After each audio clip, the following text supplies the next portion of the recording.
Hey everyone, it's Diane, Diva, the Canning Diva. I just want to share with you a quick sneak peek of my new book, The Beginner's Guide to Canning.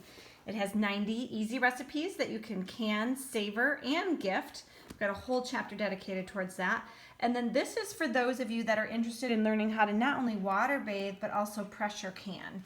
I have a bunch of illustrations. There's even some gorgeous pictures. Check out your chapter guides here. This happens to be the chapter 9, Giftable Treats.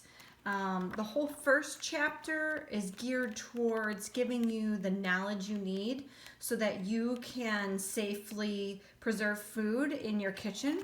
I give you tips on picking the right type of foods, the right utensils and tools. I give you some terminology so when you're seeing things in a recipe for the first time, you know what you're looking at and you know what it means.